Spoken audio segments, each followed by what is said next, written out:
In this podcast episode, Mel Robbins discusses the subtle yet pervasive ways in which people can disrespect you, often without even realizing it. She emphasizes the importance of recognizing these behaviors and understanding how to respond effectively to protect your energy and self-respect. Robbins begins by sharing relatable anecdotes about witnessing disrespectful behavior in everyday situations, such as rude interactions with customer service representatives or agitated family members during tense news broadcasts. She highlights how these moments can create a palpable tension that affects everyone involved. Robbins asserts that while overtly rude behavior is easy to identify, the more subtle forms of disrespect often go unnoticed, yet they can be just as damaging. The podcast delves into 6 specific ways people may disrespect you, often in subtle manners that can drain your energy and undermine your self-worth. Robbins emphasizes that recognizing these behaviors is the first step toward reclaiming your power and self-respect. One of the first forms of disrespect she discusses is when someone talks over you.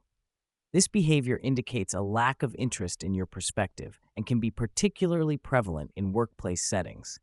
Robbins advises that when this happens, you should continue speaking, slow down your pace, and use the person's name to regain control of the conversation. By doing so, you assert your right to be heard and signal to others that your thoughts are valuable. Another subtle form of disrespect is the dismissal of your feelings.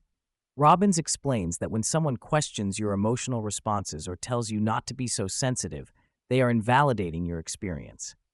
This can lead to increased stress and anxiety over time. To combat this, Robbins encourages listeners to validate their own feelings by asserting, "I feel how I feel," and reminding themselves that their emotions are valid regardless of others' perceptions.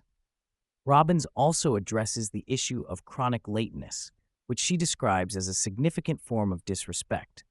When someone consistently arrives late, it signals that they do not value your time. Robbins shares her personal journey of overcoming her own tendencies to be late and emphasizes the importance of valuing both your time and the time of others.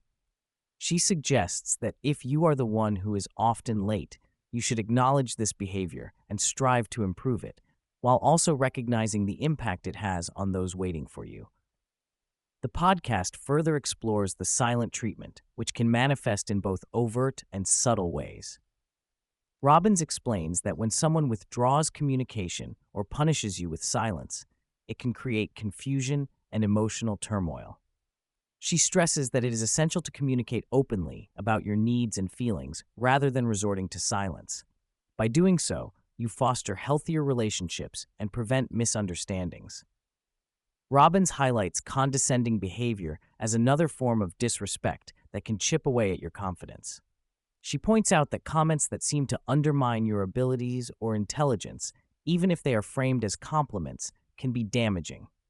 Robbins encourages listeners to call out this behavior by asking for clarification or directly addressing the condescension. By doing so, you assert your self-worth and demand respect from others. Finally, Robbins discusses backhanded compliments, which are often disguised as praise but carry an underlying insult. She explains that true compliments should uplift you, while backhanded ones can leave you feeling confused or belittled. Robbins advises listeners to recognize the impact of such comments and respond by asking for clarification or calling out the disrespectful nature of the remark. Throughout the episode, Robbins emphasizes the importance of self-respect and the power of recognizing disrespectful behavior. She encourages listeners to take responsibility for their responses and to set boundaries that protect their emotional well-being. By doing so, you not only assert your worth, but also create healthier dynamics in your relationships.